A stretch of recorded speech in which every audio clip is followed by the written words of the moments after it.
Okay, welcome. Hello. Welcome to Mansfield First Take, a community education program on current events that affect our country. I'm Karen Adams, filling in for Mansfield Center Director Dina Mansour and Mansfield Professor Kristen Vicasi. I'm a professor of political science at the University of Montana. I teach and write on international security issues. Our guest today is Professor Owen Sears, discussing bombing Iran, an open-ended war. Mansfield First Take is sponsored by the nonpartisan Mansfield Center, which advances ethical leadership, civic responsibility, and international understanding, values essential to strengthening American democracy, leadership, and national security. These dialogues are rooted in and honor the legacy of Mike and Maureen Mansfield. Our aim is to foster civil exchanges of ideas from diverse viewpoints, reinforce the importance of democratic institutions, and examine the role that ethical values play in public life. I'm honored to introduce our speaker, Professor Sears. Owen Sears is an adjunct professor at UM's Mansfield Center, where he teaches the politics, cultures, and history of the Middle East to members of the U.S. military. Owen is a graduate of Georgetown University, the National Intelligence University, and the Naval War College. From 1997 to 2006, he served as a senior intelligence officer at the Defense Intelligence Agency, where he specialized in Iranian politics and strategy. In 2003, Owen worked with the Iraq War Planning Group in the Office of the Secretary of Defense. In 2006, he was the head of the Iran analytical team at DIA. Owen is the author of several books, the most recent of which is Iran's Quds Force, Proxy Wars, Terrorism, and the War on America. Our plan for this hour is to have as much conversation as possible. I will begin with a brief summary of the current situation in the war in Iran. Then Owen will take about 10 minutes to lay out what he thinks is most important to understand about the causes or the conduct of the war so far. After that, he and I will have about 10 minutes of discussion before opening up to Q&A from you, our audience. Please post your questions in the Q&A box. The chat is off today. Professor Sears, welcome. Thank you. Here are some key facts about the situation so far. U.S. Operation Epic Fury began on February 28, 2026. In the 11 days since then, the U.S. and Israel have waged a large-scale joint military campaign against Iran, involving thousands of strikes on Iranian leadership, military installations, and civilian infrastructure. Iran has retaliated by hitting U.S. and allied bases, embassies, and infrastructure throughout the region with drones and short and intermediate range ballistic missiles. I saw a count today that 11 countries have been hit in retaliation.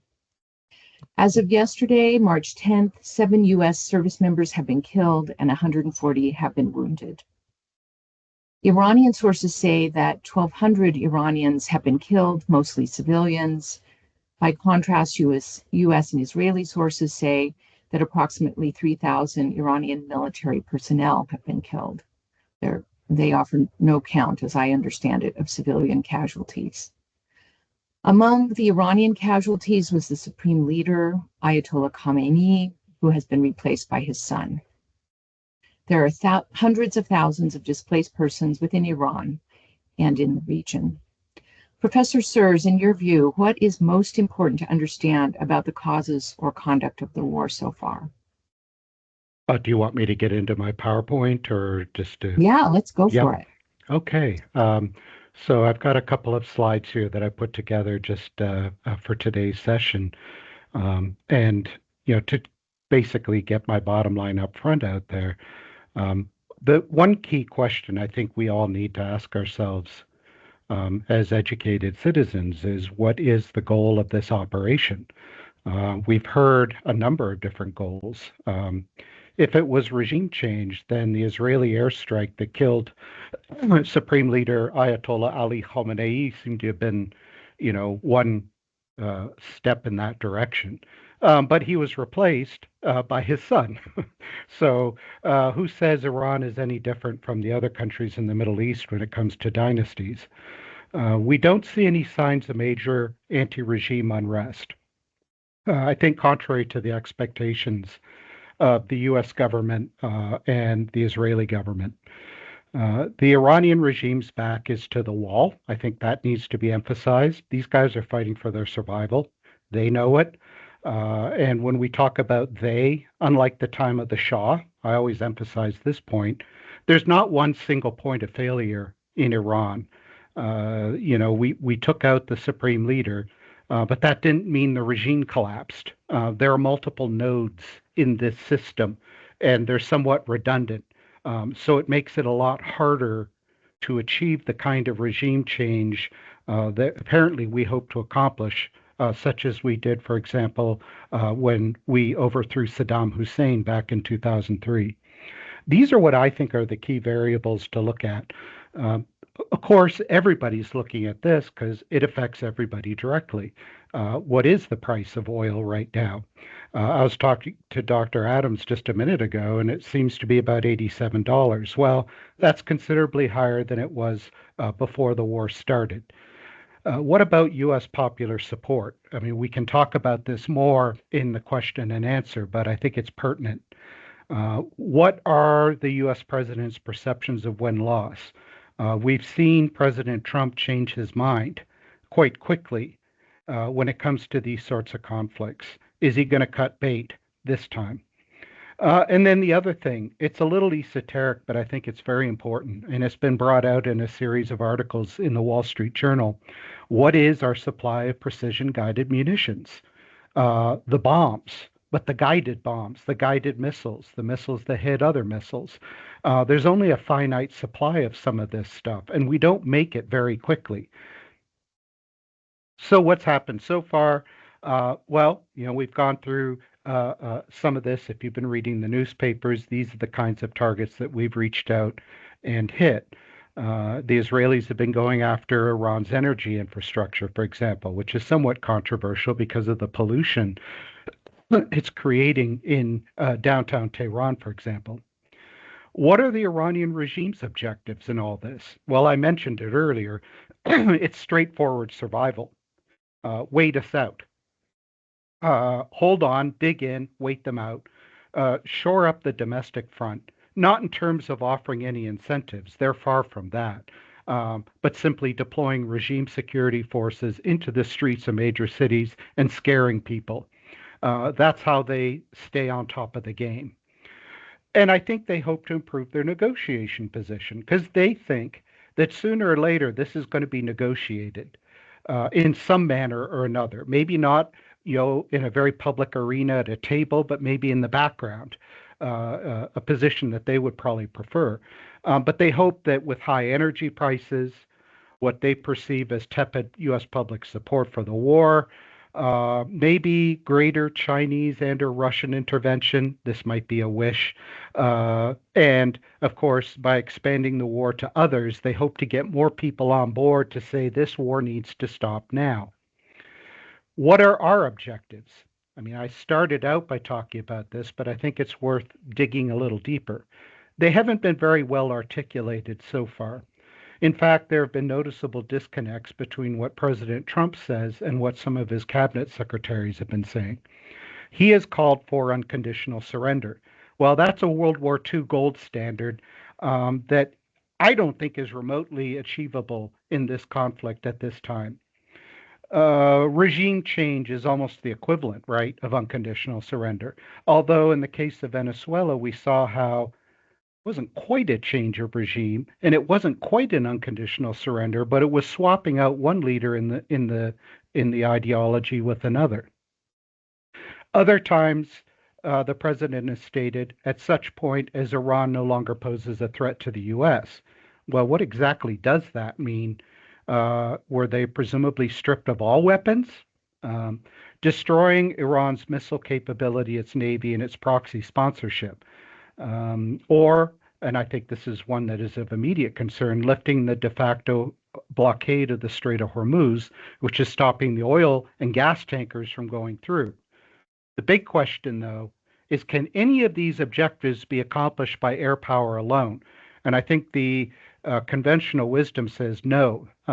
As much as the air power proponents like to talk about air power as being a war winner in and of itself, that has never really been demonstrated from World War II to the present. What about Israel's objectives? There is daylight, by the way, between what the US and Israel want from this. Their goals are more expansive and ambitious. In a lot of ways, they're a lot closer to this conflict geographically than we are. They want a permanently divided and weakened Iran. This is my assessment. They don't want any potential nuclear weapons on the part of the Iranians. I don't know how you accomplish that. I mean, knowledge is knowledge. Uh, they want Iranians' ballistic missile capabilities eliminated completely. They want Iran effectively stripped of all its regional proxies. Um, Israel's not remotely interested in Iranian democracy. I'm not really sure if at this moment in time with this White House that we are interested in Iranian democracy. It's a debatable point, but I don't see anything coming out of the White House that suggests this is a goal of ours. In fact, I would argue that Iranian chaos is Israel's best interest. They want weak neighbors. They have always wanted weak neighbors. At first, it was the surrounding Arab states. Now it's going a little further to countries like Iran. In other words, what this does is it helps ensure that Israel is the regional hegemon in military power. And they've proven that, right? Time and time again.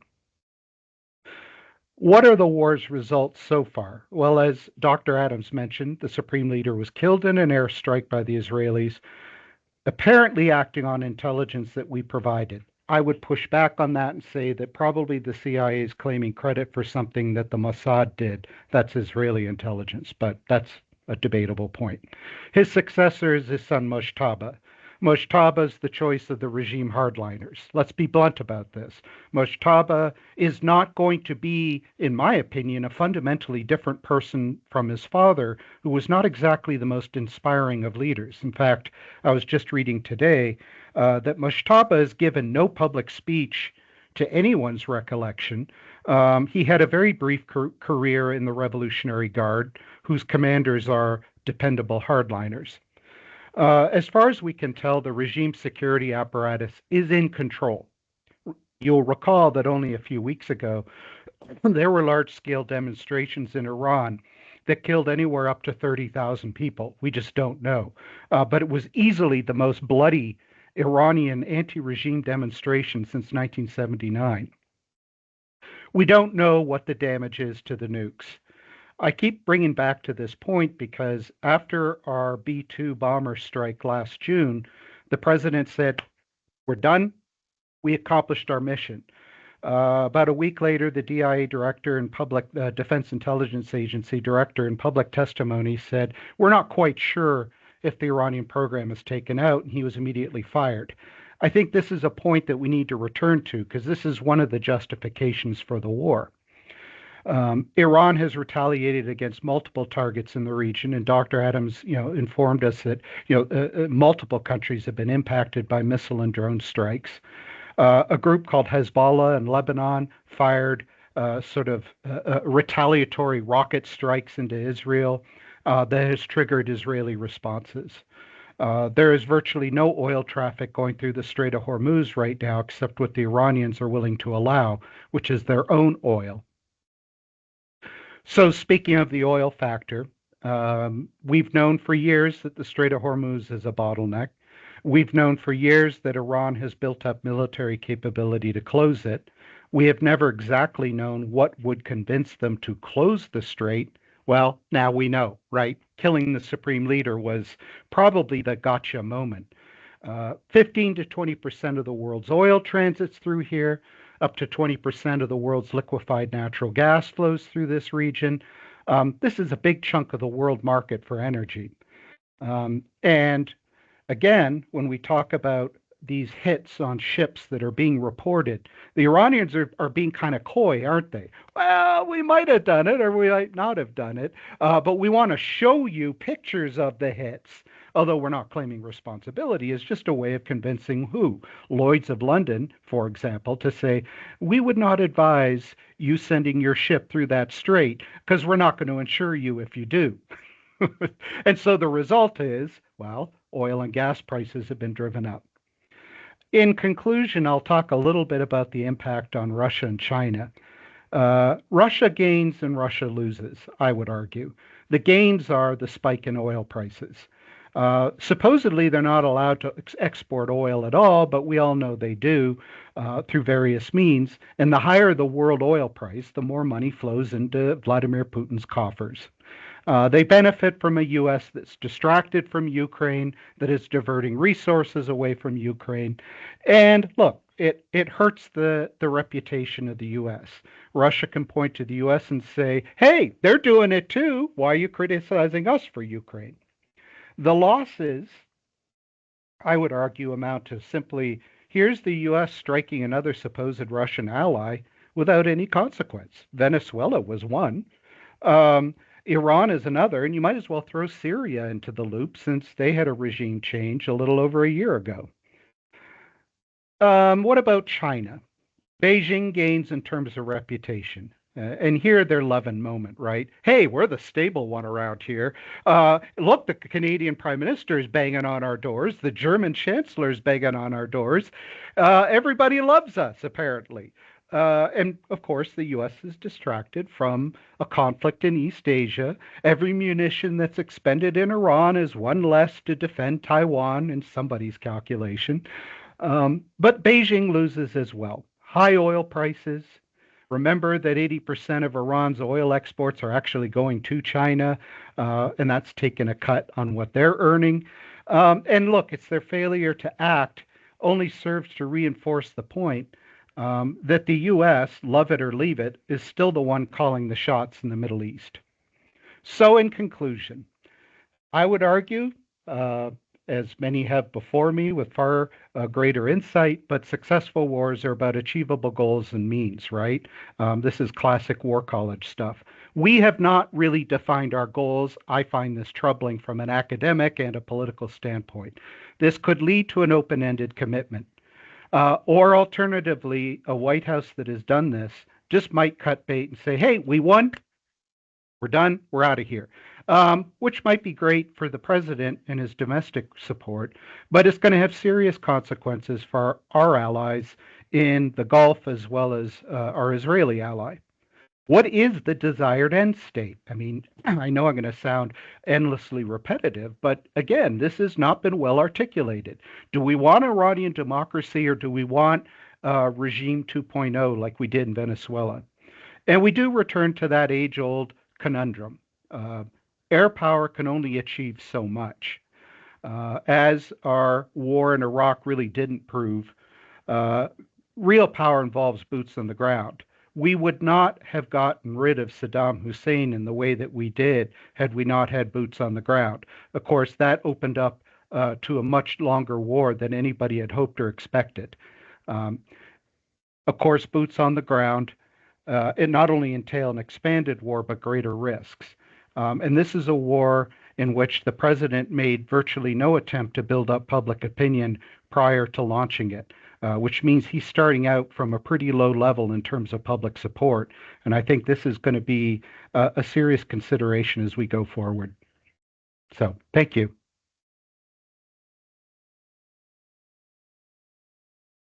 Thank you, Owen. Given us a lot to think about. So I would like to encourage audience members to put your questions in the Q&A box. Owen, let's take a couple of minutes comparing the situation in Iran to the one in Iraq in 2003. You ended right on that note.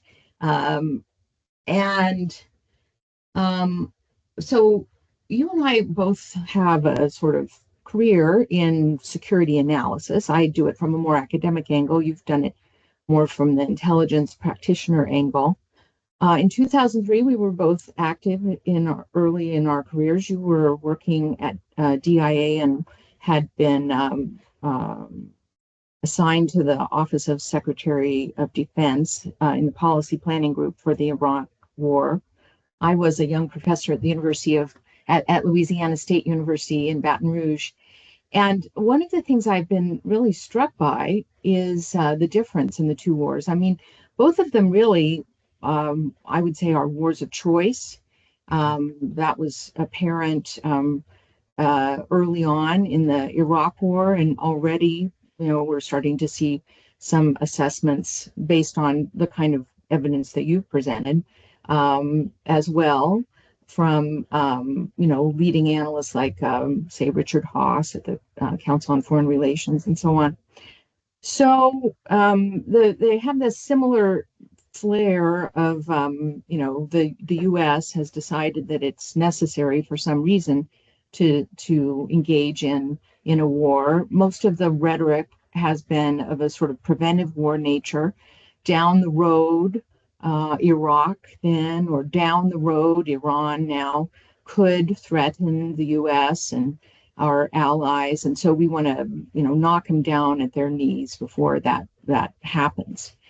One difference between the two, of course, is that in 2003, by the time the U.S. and our allies, Britain and Australia, invaded Iraq in 2003, there had been a lot of discussion for months, really even years, since the 2001 9/11 attacks or the 2000 election of President George W. Bush.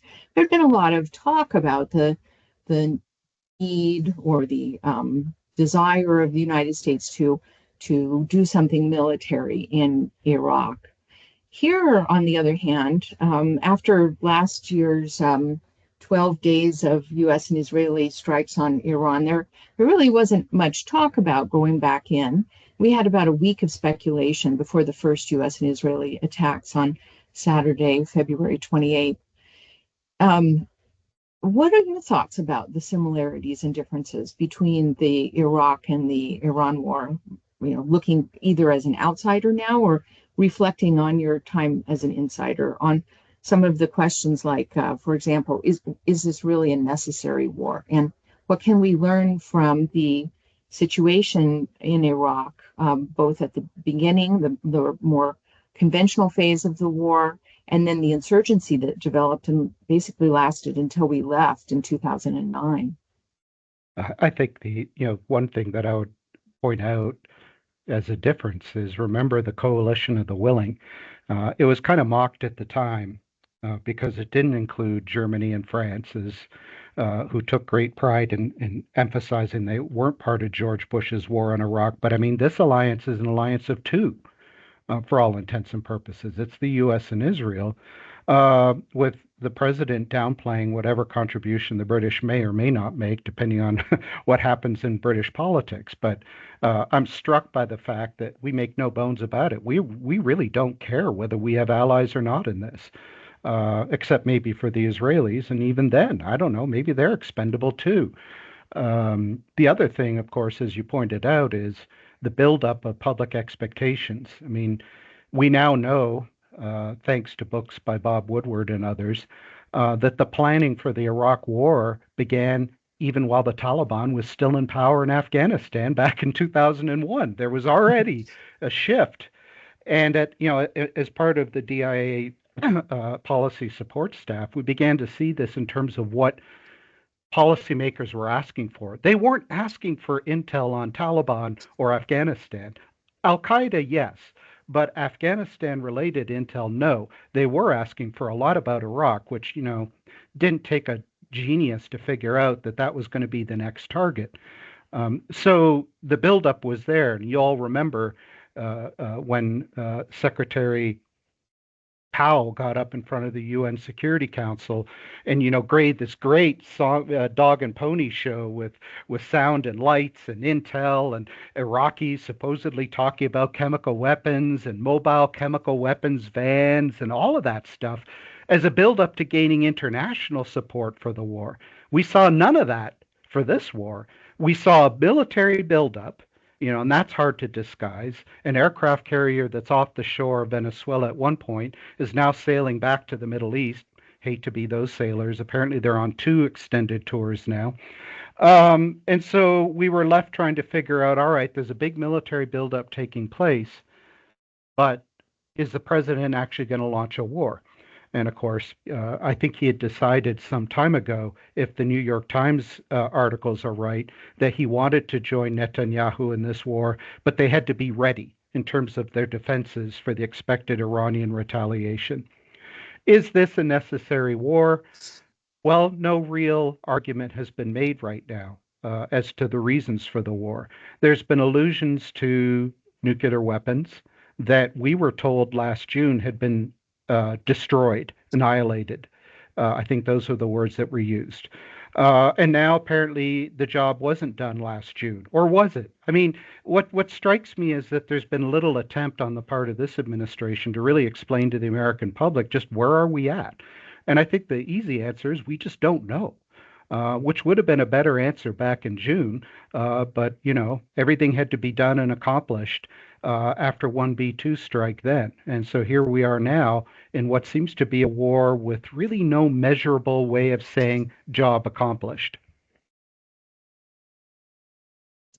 The measurement issue. One of the things I remember from the 2003 situation, I gave a bunch of talks about, I was part of panels before the U.S. invasion of Iraq in 2003, discussing was it a necessary war and so on. And one of the people on the panel I was on, I've been thinking about this week, he reminds me a little bit of Pete Hegseth, our defense secretary. I mean, in 2003, there was also this sort of steady drumbeat of, lead, follow, or get out of the way. I remember being told that by this veteran analyst on one of the panels I was on. There is a sort of tendency in war um, for military and strategists to essentially say to civilians, "Hey, this is an unusual situation. We're the ones who know what's going on.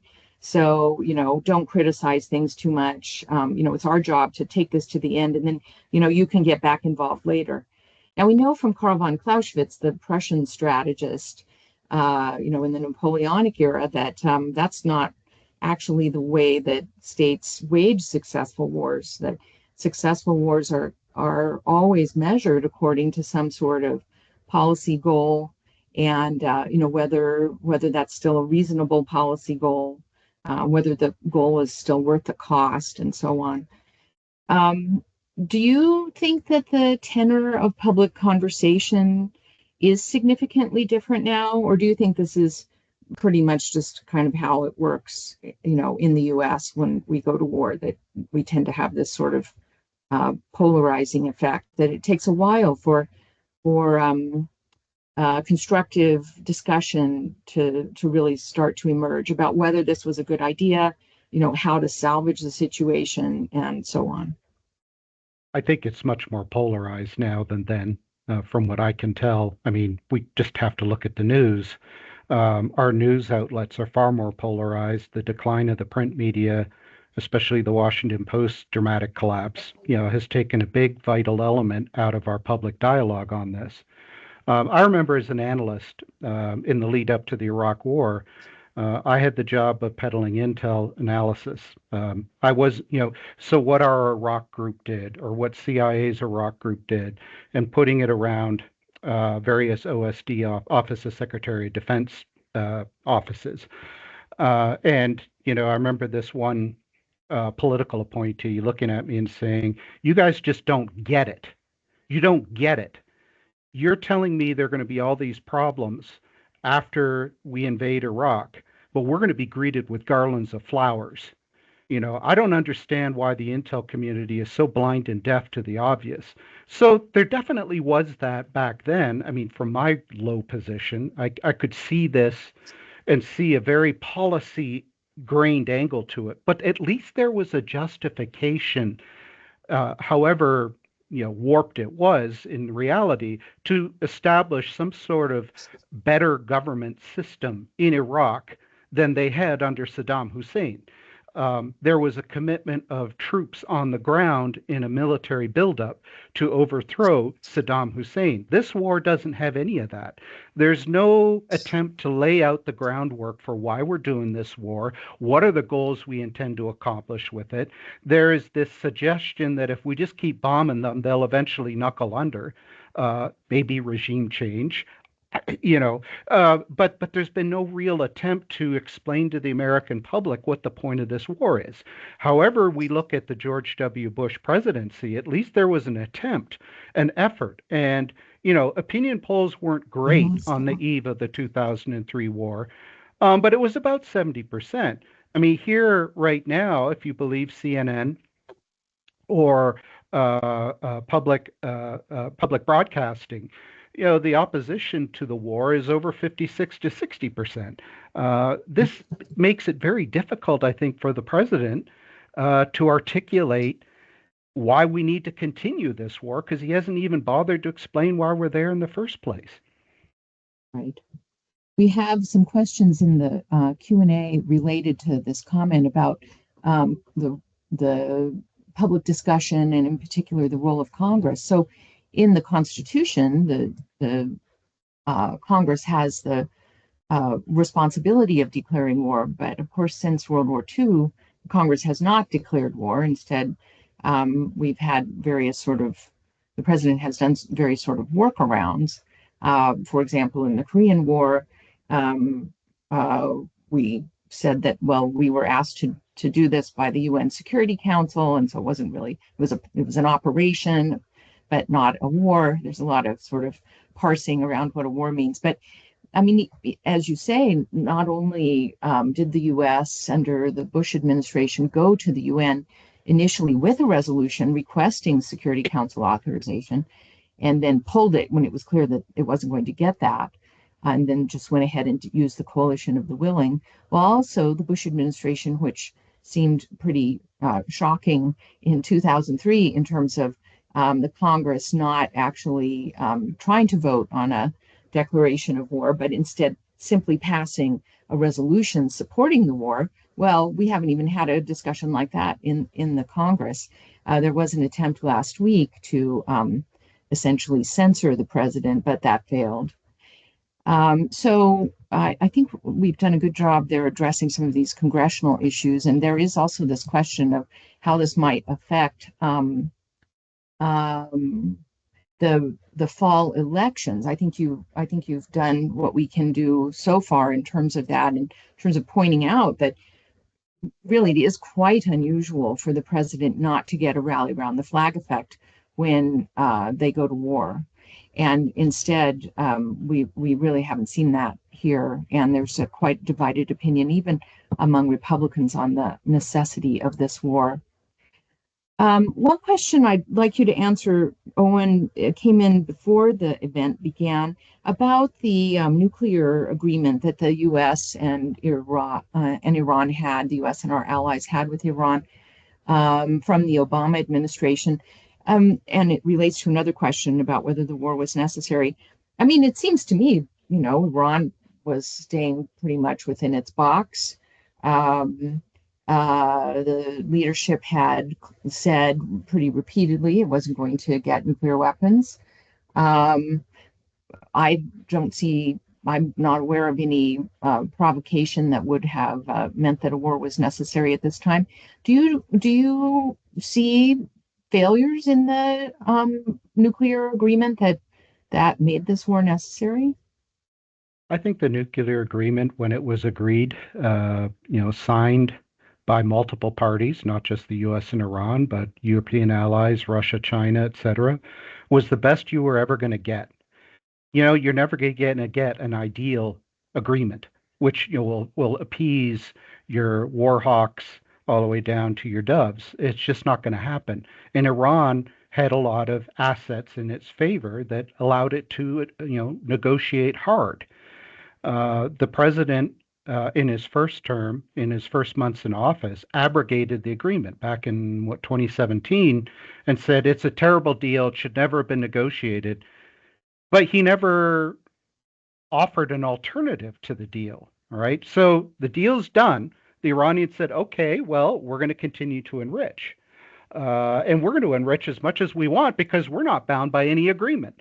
And the president said it's a lousy deal back then, but he didn't make a new agreement because basically I think the Iranians would never have agreed to anything more than they had already conceded. And they didn't believe the president was going to go to war. That was back in his first term. And so, yes, they achieved what, 60% enrichment. And supposedly you need more than 90% to have weapons proof, highly enriched uranium. Fair enough. They have continued to enrich uranium to near weapons grade, if not weapons grade levels. But what always bothers me is the predictions that you see in the press. They're weeks away from a bomb. They're days away from a bomb, hours away from a bomb. Turn of the screw. We don't know. That's the bottom line. We just don't know. And again, when we bombed Iran last May or June, the understanding that we got from this White House was that we had stopped the progress on their bomb by destroying these deep underground facilities.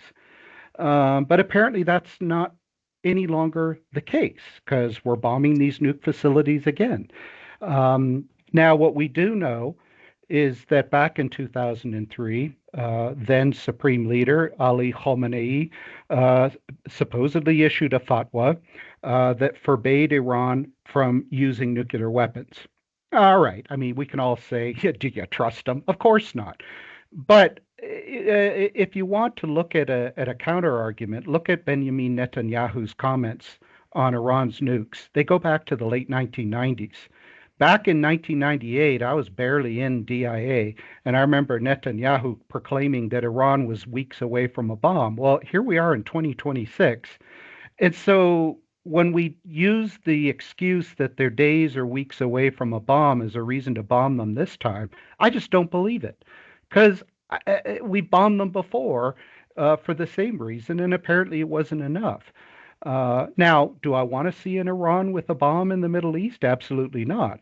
But at least the agreement that the Obama administration had negotiated or led the negotiations on was probably the best sort of deal you were ever going to get out of this regime in Tehran. I would push back a bit on the idea that it would be such a terrible thing for Iran to have a nuclear program, a second strike nuclear force. I think could, as we've seen from North Korea, for example, and, China, Russia, we worried about when China and Russia got nuclear weapons. We worried when India and Pakistan got nuclear weapons. The U.S. had all sorts of, ethnocentric explanations for why people other than Americans or Anglo-Saxons could manage a dangerous weapon like the nuclear weapons. I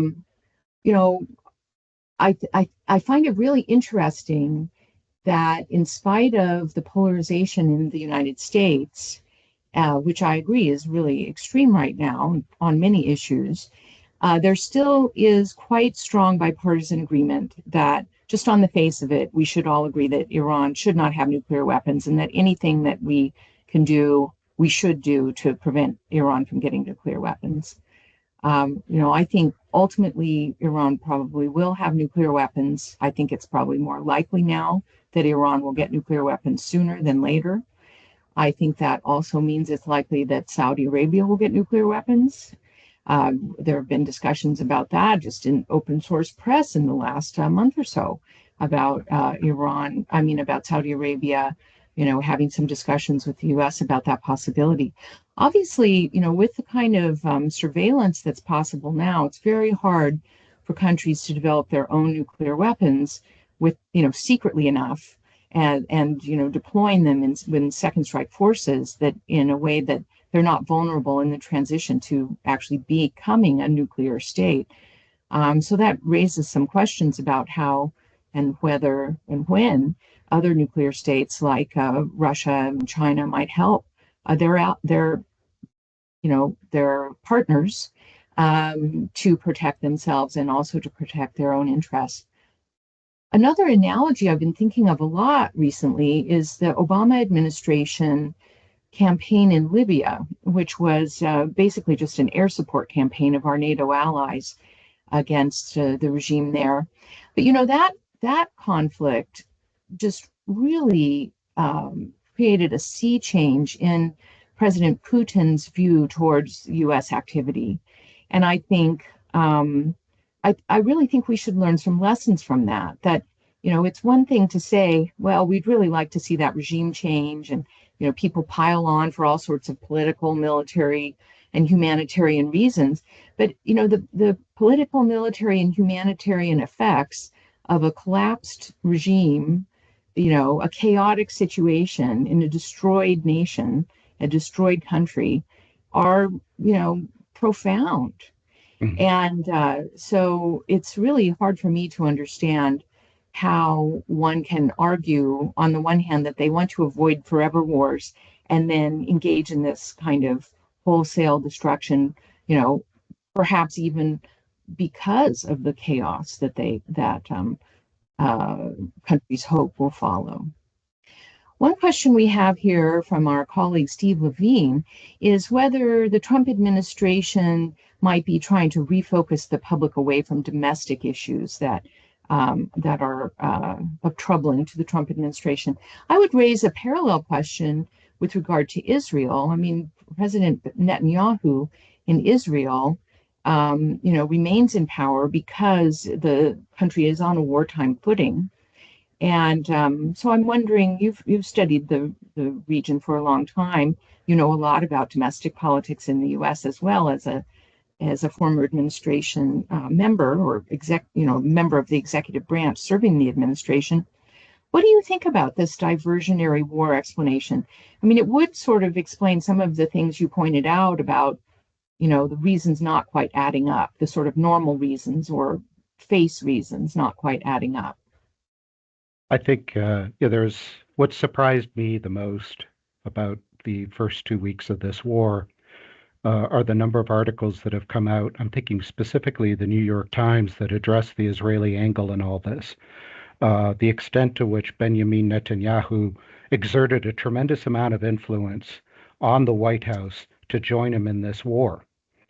And whether you believe the sources or not, basically, in the end, Donald Trump said, let's just do it. To me, it strikes back to the issue of what does Trump really have to gain by following another country kind of willy-nilly into a war that really has no defined objective. Now, the Israelis have objectives. I don't think they're achievable, by the way, but they certainly have objectives. But we kind of stepped into it more or less in a support role that raises questions about our goals. Now, whether it was intended to distract from his domestic problems, the fact that he made no attempt to build any sort of public support for the war in advance kind of leaves him dangerously open. To if this does become a prolonged war, public opinion is not going to grow as the war continues and energy prices continue to be high. And he's not saying anything that suggests that, yeah, I feel your pain. I mean, it's more kind of like, yeah, gas is high for now, but it's going to come back down. That's not going to last for very long. And remember, within his own coalition that got him into the White House in the first place, I mean, there's a little bit of disgruntlement that I can tell, especially among the people who said, I thought we voted for a non-intervention president. And so far, we've had multiple wars in the Middle East, as well as Nigeria, just go around the world, Venezuela. And so what does he really stand to gain from yet another war if he's trying to retain his base and then even grow it a little bit to get support for Republican candidates in next November or this November's elections? I think it's a highly risky strategy if that were the case. I think he really did believe that this would be relatively short. We knock out the big guy, Khamenei. There's going to be chaos, and we can exploit that chaos and hopefully get a better government. I mean, I think it was a gamble, but here we are, day 11, and it really doesn't seem as if the gamble has paid off. Now, some might accuse me of being impatient. Patience, young Padawan. Wait, but sit back and wait and see. Just maybe the Iranians will come to their senses. But this is not Venezuela. This is a fundamentally different government, a different regime, and different ideologies. And I do think in the end, although I didn't talk about this in my presentation, is that the risk is to U.S.-Israeli relations over the long term, because they're pretty tenuous right now. I read an article earlier this week about APAC, American Israel Public Affairs Committee, uh, going out strong against Democrat candidates in Illinois, uh, and becoming identified more and more with the Republican side of the aisle, which I think is a very dangerous policy to undertake for greater U.S.-Israeli relations. I think there's going to be a cost that comes out of this, and the cost is going to be the assumption that we went into this war basically to help the Israelis, not for any really defined goals of our own. You make some great points there. That last one I think is so important. I mean, in our personal lives and in our professional and public lives and the lives of states, an important role of a friend is to tell you, a different way of thinking about things, to make you think twice. And I wish we were seeing more of that. I think it's a hard ask for our friends to do that to the Trump administration right now. It's hard for critics of certain policies of the Trump administration to do that because there's sort of a lot of escalation, flame throwing. But if we don't have those kinds of blunt conversations and share assessments, then we can make a lot of errors. The other thing I was really struck by in your remarks about, basically this is going to be, we've passed the moment where the diversionary war, hypothesis really works. That it's all kind of downhill from now as it gets easier to count the costs and the costs become more apparent for businesses, for families, and so on. And I think what I would say there as an international relations scholar is that it's a real reason to regret the departure of expertise from the administration. Both the folks in the State Department and other parts of the government who left by choice, and those who left not by choice, through job cuts and through ideological differences with the administration that caused the administration to let them go. International politics and domestic politics work on different principles, just as business and domestic politics work on different principles. President Trump is quite used to being successful with the strategy of sort of essentially stirring the pot, constantly stirring the pot, changing the focus and things like that. It's very hard to change the focus from a big military engagement like this. And even when, if President Trump does decide that he's ready to declare war, for example, by saying that there's no longer missiles or naval threats, that the blockade has been lifted and so on, Iran still would maintain the initiative to demonstrate that that's not the case. So, being a business executive and making unilateral decisions about your strategy, that's one thing, but it's a different thing when you have partners who have agency. And Iran and Iran's partners like Russia and China obviously still have a lot of say in the way that this can all turn out. Well, I'd like to turn to a minute to the consequences, a little bit more to the consequences, Owen. We've talked about the possibility of another forever war. That came up in one of the questions before the event. You've suggested it's not going to be successful. Even Israel's goals are not reachable. One thing that I'd like to have you say a bit more about is the role of Russia and China. In your slides, you mentioned that Russia was really benefiting from the increased oil prices.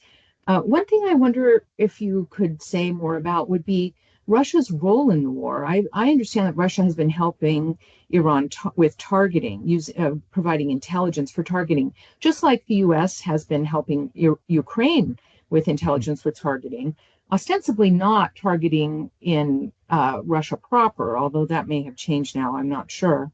initially we were quite concerned about the possibility of the Russia-Ukraine escalating if we gave Ukraine intelligence to attack, military and other installations in Russia. It seems like this is maybe another example of, turnaround is fair play that Putin likes to play. Would you agree with that? And do you think that the Russians' assistance has been significant? I think the Russians, like you said, I think there have been reports that they provided intel to the Iranians on targeting.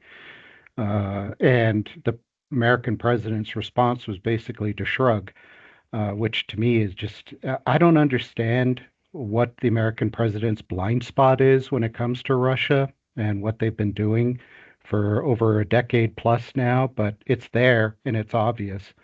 It could come back to haunt him, though. I don't know what Russia can really do in a significant way to alter the balance of this war. We haven't talked about this, but the one thing that last June's strikes demonstrated, as well as this most recent crisis, is that Russian air defense equipment just doesn't work. They have been billing this for years at extortionate prices as the anti-stealth fighter bomber solution. And clearly it isn't. I'm not aware of a single Israeli or American aircraft loss to anything the Iranians or the Venezuelans, for that matter, possessed. This is not going to make Russia's arms exports look particularly good.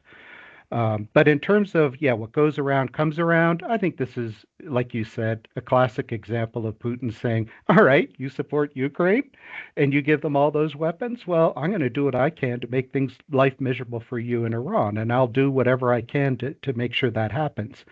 The one thing that I'm interested in is we know that Iran has provided Putin with a lot of drones that have been used in turn against Ukraine. Is this war going to impact on that? And will it in the end actually help Ukraine to a limited extent in withstanding the constant barrage of Russian missiles and Iranian made drones? I haven't seen any real discussion of that yet. The last point that I think is worth bearing in mind is that every single precision guided munition that's expended in Iran by the US and or Israel means one less for Ukraine, all right? I mean, especially on the defensive end, anti-missile missiles. There are only so many of them, and no one's telling us how many have been expended and how many are left because those are deeply guarded secrets. But if I were Iran, I would be calculating sooner or later, the Israelis especially are going to run out of those expensive missiles. And as long as they're willing to spend $3 million to knock down one of my $30,000 drones, well, I'll just keep at it. Right, right. And that, I mean, that's really one of the dangers of the situation for the US at this point.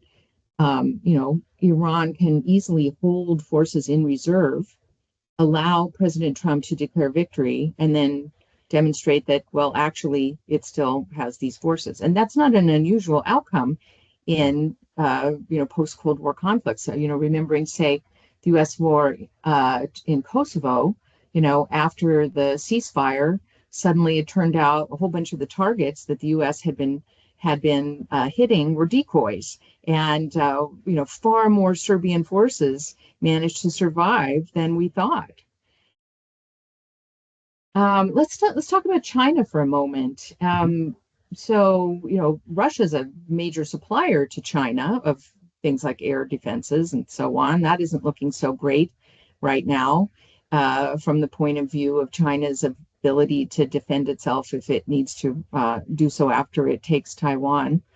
You talked about some of the, so sort of the balance between the U.S. and China on this. The U.S. is looking good because it's so strong and it's still dominating the Middle East. On the other hand, I would say, well, how nice for China. It doesn't have to manage things in the Middle East, right? We're saving China all sorts of grief and resources to focus on the things that it actually cares more about. Any thoughts on whether this is making Xi Jinping think twice, perhaps, about the ease with which it could take Taiwan? I mean, the U.S. and Israel, despite having overwhelming power, have not been effective in getting the regime change that they want. it seems like that's the relevant lesson for China. Yeah, I mean, I think in the case of both Ukraine and the most recent war in Iran, the Chinese have been looking at this very closely because there are weapon systems being used that are found in Taiwan's inventory, for example, and weapon systems being used that are in China's inventory, a lot of that Russian equipment. And they're looking at doctrine and tactics and saying, huh, that didn't work so well. Maybe we should rethink Taiwan. I was just reading a report today in preparation for this that talked about how the number of air exercises around Taiwan by China have decreased in the last month or so. Mm-hmm. Now, everybody speculate, well, maybe this is because of the president's summit, between Xi Jinping and Donald Trump in a couple of weeks. Maybe, Xi is deliberately lowering the temperature.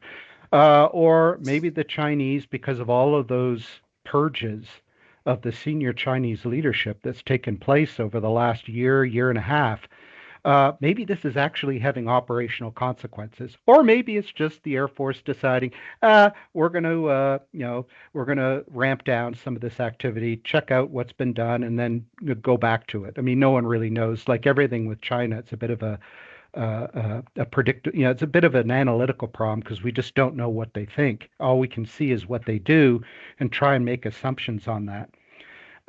But it's interesting getting back to your point about China being largely aloof. And what a great position to be, right?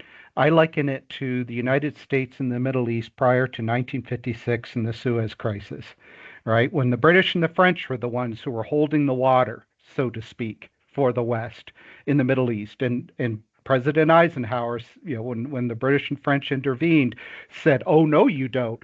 And we have been mired, if that's the correct word, or heavily involved, if that's the more politically correct word, in the Middle East ever since. China has not yet had its Suez moment, and it may never have its moment, except that, just as a cautionary point, when so much of China's oil is coming out of the Middle East, even in an age where Russia is desperate for markets, China may not be able to stay aloof from this forever unless they really do find that alternative sources of energy are really reducing their need for oil. But right now, they're the number one importer of oil in the world. Mm-hmm. Well, thank you, Owen, for Mhm. really insightful conversation. I want to say I think we'll probably be having many conversations about Iran in the years to come from No doubt. this event. Thanks all also to our audience for joining us and for caring about these issues. I want to let you know about a couple of upcoming events for the Mansfield Center. First, on April 7th is the Mansfield Center China Town Hall, which will be in person on campus and available virtually. It will feature two veteran senior diplomats, Stephen Began and Sarah Burren, former, let's see. Afterwards, the Mansfield board will discuss U.S.-China relations in the new era, unpacking economic and geopolitical cross-currents. Then on April 23rd, please join us for our next in-person dialogue with Professor Kristen Vicasi, discussing the one-year anniversary of Tariff Liberation Day. Thank you for joining us. Have a good day.